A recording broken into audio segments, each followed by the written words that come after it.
தஞ்சை மாவட்டம் பாபநாசம் அருகே குடிசை தொழிலாக சாக்பீஸ் உற்பத்தி நடைபெற்று வருகின்றது. கடந்த காலத்தில் சாக்பீஸ் தொழிலுக்கு நல்ல வரவேற்பு இருந்தது.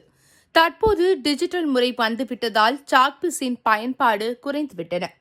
சாக்பீஸ் தயாரிக்க தேவையான மூலப்பொருட்கள் விலை உயர்வால் பாபநாசத்தில் சாக்பீஸ் உற்பத்தி பாதிக்கப்பட்டுள்ளது.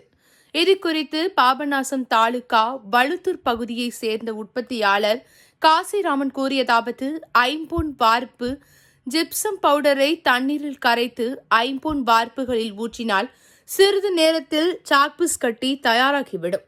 அதை வெளியே எடுத்து வெயிலில் காய வைத்தால் சாக்பீஸ் விற்பனைக்கு தயாராகிவிடும். வண்ண சாக்பீஸ் தயாரிப்பதற்கு தேவையான வண்ணம் சேர்க்கப்படுகிறது.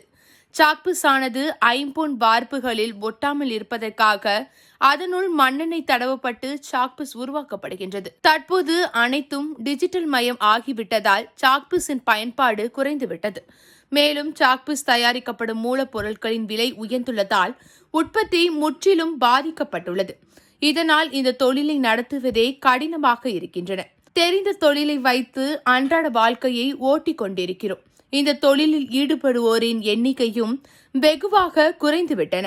சாக்பீஸ் தயாரிக்கும் தொழிலுக்கு அரசு மானியத்துடன் கடன் உதவி வழங்க வேண்டும் என்று கோரினார்.